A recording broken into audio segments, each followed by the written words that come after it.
여러분, 오늘 우리는 미국 문학의 가장 위대한 고전 중 하나이자 우리 영혼 깊은 곳에 질문을 던지는 작품 마크 트웨인의 걸작 허클베리 핀의 모험 속으로 들어가 볼 겁니다.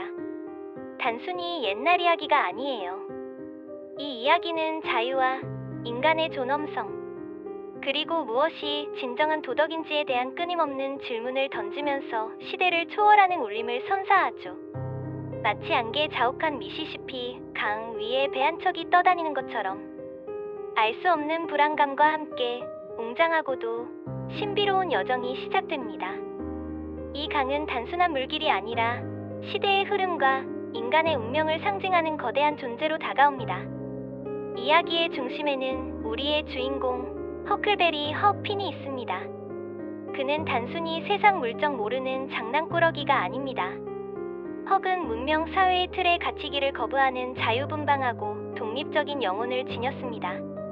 학교도 교회도 사회가 정해놓은 모든 규칙과 관습도 그에게는 답답하고 위선적인 굴레로만 느껴지죠. 그의 삶은 처음부터 순탄치 않았습니다. 알코올 중독자 아버지 밑에서 학대받으며 사실상 노숙자처럼 살았으니 사회가 정해놓은 평범하고 안정적인 삶과는 거리가 멀었죠. 하지만 이런 불우한 환경 속에서도 헉은 놀랍도록 순수하고 예리한 통찰력을 가진 아이로 성장합니다. 그는 비록 투박하고 거친 언어를 사용하지만 그 안에는 세상을 꿰뚫어보는 날카롭고 진실한 시선이 담겨 있어요. 사회가 강요하는 옳고 그름의 기준이 아닌 자신의 양심에 따라 행동하려는 깊이 고뇌하는 영혼인 거죠. 이러한 헉의 내면은 소설 전반에 걸쳐 가장 중요한 드라마를 만들어냅니다. 이 헉에게는 한 명의 절친한 친구가 있습니다. 바로 톰 소여죠. 톰은 헉과는 또 다른 매력을 가진 소년입니다. 그는 모험심이 강하고 상상력이 풍부하며 언제나 책 속의 영웅처럼 멋진 모험을 꿈꾸는 낭만주의자입니다. 톰의 모험은 늘 규칙과 계획, 그리고 상상의 틀 안에서 치밀하게 설계되어 이루어져요. 헉이 현실의 냉혹한 고난과 싸워나가는 반면 톰은 때로는 비현실적이기까지 한 자신만의 환상적인 모험 세계를 구축하죠. 이 둘의 대비되는 성격은 소설의 흥미로운 긴장감과 깊이를 불어넣습니다. 헉이 본능과 실제 경험을 통해 세상을 배우고 직접 부딪히며 성장한다면 톰은 주로 이야기를 통해 세상을 이해하고 그 속에서 자신만의 역할을 찾으려 합니다. 이 두 소년의 우정은 헉의 모험을 더욱 풍성하게 만들지만 때로는 톰의 엉뚱하고 다소 무모한 상상력이 헉을 예측할 수 없는 공경에 빠뜨리기도 하죠. 마치 짙은 안개 속에서 서로 다른 길을 헤매는 듯한 묘한 조화와 끊임없는 충돌을 보여주며 독자들의 시선을 사로잡습니다. 하지만 허클베리 핀의 모험에서 헉만큼이나 중요한, 어쩌면 헉의 여정에 진정한 의미와 숭고함을 부여하는 인물이 있습니다. 바로 도망 노예 짐입니다. 짐은 그 시대의 가장 낮은 신분이었던 흑인 노예이지만 소설 속에서 그 누구보다 인간적인 존엄성과 깊은 감정을 가진 인물로 그려집니다. 그는 미신을 믿기도 하는 순박한 사람이지만 가족을 극진히 사랑하고 자유를 간절히 갈망하는 따뜻하고 현명한 마음을 지녔습니다. 짐과 헉의 만남은 단순히 두 남자가 우연히 만나 함께 도주하는 이야기가 아닙니다. 그것은 그 시대의 견고한 인종차별과 노예 제도에 대한 가장 강력한 비판이자 인간 대 인간으로서의 진정한 연대와 국경을 초월한 우정을 보여주는 장엄한 서사입니다. 짐의 존재는 헉에게 새로운 세상을 열어주며 그의 도덕적 성장에 결정적인 영향을 미칩니다. 생각해보세요. 당시 사회는 헉에게 짐을 주인에게 돌려보내는 것이 옳은 일이라고 끊임없이 주입했습니다.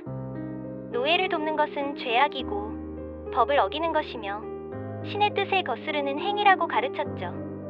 하지만 헉은 짐과 함께 미시시피 강을 따라 내려오면서 짐이 자신과 다를 바 없는, 어쩌면 자신보다 더 고귀한 한 명의 인간이라는 사실을 온몸으로 깨닫습니다. 짐이 자신의 딸을 그리워하며 뜨거운 눈물을 흘리고 헉을 위해 자신의 목숨까지도 기꺼이 내놓으려는 모습들을 보면서 헉은 사회가 주입한 잔인한 편견과 거짓된 도덕률을 완전히 깨부수게 됩니다. 그의 마음속에서는 끊임없는 갈등과 격렬한 싸움이 일어납니다. 내 양심은 짐을 도와야 한다고 명확히 말하지만 사회와 교회는 그게 지옥에 갈 죄악이라고 하잖아? 그래. 지옥에 가더라도 나는 짐을 도울 거야. 이 대사는 헉이 자신의 내면적이고 진실한 도덕률을 사회적 통념보다 훨씬 더 우선시하는 실로 숭고하고 위대한 결정을 보여주는 명장면입니다.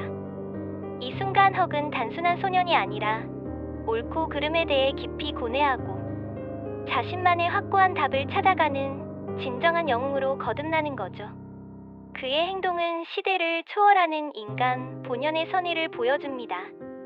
이 소설의 배경이 되는 19세기 중반 남북전쟁 직전의 미국 미시시피 강 유역은 격동과 혼란의 시대였습니다. 노예 제도가 여전히 공고하게 존재했고 인종차별은 당연한 사회적 관습으로 여겨졌으며 사회는 겉으로는 번영하는 듯 보였지만 그 속은 위선과 부패 그리고 잔인함으로 가득 차 있었죠. 마크 트웨인은 이러한 시대적 배경을 소설 속에 놀랍도록 생생하게 담아냅니다.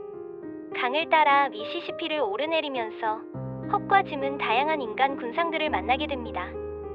서로를 속고 속이는 교활한 사기꾼들, 잔혹하고 무자비한 폭력배들, 그리고 겉으로는 점잖고 고상한 척하지만 속으로는 이기적이고 편협하며 타인을 경멸하는 사람들까지. 이들을 통해 트웨이는 당시 미국 사회의 추악하고 어두운 단면을 날카롭게 풍자하고 비판합니다. 강은 단순히 지리적 공간이 아니라 헉과 짐이 사회의 부조리와 억압으로부터 벗어나 자유를 찾아가는 상징적인 공간이자 동시에 예측할 수 없는 위험과 도전이 끊임없이 도사리는 미지의 세계로 그려집니다. 마치 어두운 강물 속에 무엇이 숨어 있을지 모르는 불안감처럼 독자들은 헉과 짐의 험난한 여정에 깊이 몰입하게 되며 그들의 운명을 함께 걱정하게 됩니다. 이 작품이 미국 문학의 가장 위대한 고전으로 평가받는 이유 중 하나는 바로 문명 비판이라는 강력하고 날카로운 주제의식 때문입니다. 헉은 문명화라는 이름 아래 행해지는 폭력과 위선, 그리고 개인의 자유와 존엄성을 억압하는 사회 시스템에 끊임없이 저항합니다. 그는 깔끔한 옷차림이나 정해진 교육, 형식적인 종교, 의식보다는 자연 속에서의 자유롭고 솔직한 삶을 훨씬 더 가치 있다고 여깁니다. 사회가 강요하는 도덕률이 과연 진정한 도덕인가? 라는 근본적인 질문을 던지며 독자들로 하여금 우리 자신이 살고 있는 사회의 가치관과 기준에 대해 다시 한번 깊이 생각해보게 만들죠. 어니스트 해밍웨이가 이 소설을 모든 미국 문학은 허클베리 핀에서 시작된다. 그전에는 아무것도 없었다고 극찬한 것은 바로 이러한 깊은 통찰력과 미국 사회의 본질을 꿰뚫는 비판적 시각 때문일 겁니다. 이 작품은 미국 문학의 새로운 지평을 열었다고 해도 과언이 아닙니다. 하지만 이 소설이 처음부터 대중에게 환영받았던 것은 아닙니다. 오히려 출간 당시에는 쓰레기 같은 책, 저속하고 천박한 책이라는 가혹한 비난을 받으며 공공도서관에서 금서로 지정되기까지 했습니다. 그 이유는 헉의 언행이 당시의 기독교적 도덕관에 어긋나고 제도 교육을 거부하며 저속한 언어를 사용한다는 것이었죠. 하지만 아이러니하게도 이러한 강력한 비판들은 오히려 이 소설이 얼마나 시대를 앞서가고 진실을 담고 있었는지를 명확히 반증합니다. 사회의 위선과 편견을 날카롭게 깨부수는 작품은 늘 기득권층과 보수적인 시각을 가진 사람들에게 불편하게 느껴지는 법이니까요. 마치 금지된 것을 훔쳐보려는 듯. 금서는 오히려 더욱 강렬한 호기심과 잊고 싶다는 욕구를 불러일으키는 것처럼 말이죠. 이 소설은 논란의 중심에 서면서 더욱 빛을 발했습니다. 허클베리 핀의 모험은 피카레스크 소설의 형식을 따르고 있습니다. 피카레스크는 주인공이 여러 에피소드를 겪으며 여행하는 아칸 피가로의 이야기라는 뜻인데 헉은 비록 전통적인 의미의 아칸은 아니지만 이 형식은 헉이 미시시피 강을 따라 내려가면서 겪는 수많은 다양한 사건들과 그 과정에서 만나는 기묘하고 인상 깊은 인물들을 통해 이야기를 더욱 풍성하고 역동적으로 만듭니다. 각 에피소드는 독립적이면서도 헉의 내면적 성장을 보여주는 중요한 단서들이 되죠. 때로는 유머러스하고 해학적이며, 때로는 비극적이고 가슴 아프며, 때로는 충격적인 이 모든 에피소드들이 시실과 날실처럼 엮여 헉의 숭고하고도 위대한 여정을 완성합니다. 독자들은 각 에피소드를 통해 헉의 눈으로 세상을 바라보며 그의 고뇌와 깨달음을 함께 경험하게 됩니다. 결론적으로 허클베리 핀의 모험은 단순한 어린아이의 모험 이야기가 아닙니다. 그것은 자유를 향한 인간의 끊임없는 갈망, 부당한 사회적 편견과 억압에 맞서는 개인의 양심, 그리고 진정한 인간 대 인간의 연대가 무엇인지를 묻는 장엄한 서사시이자 철학적인 깊이를 지닌 작품입니다. 헉과 짐, 그리고 톰 소여를 비롯한 수많은 등장인물들은 우리에게 여전히 살아 숨쉬며 질문을 던지고 있습니다. 여러분은 어떤 삶을 선택하시겠습니까? 사회가 정해놓은 안락하지만 위선적인 길을 따르겠습니까? 아니면 자신의 양심이 이끄는 대로 미지의 강을 따라 자유와 진실을 찾아 떠나시겠습니까? 이 책은 시대를 초월하여 우리의 영혼을 울리는 강력하고 심오한 메시지를 담고 있습니다. 그러니 지금 바로 이 위대한 모험에 동참해 보시길 바랍니다. 분명 여러분의 삶에도 깊은 울림과 깨달음을 선사하며 세상을 다른 시선으로 바라보게 하는 전환점이 될 테니까요.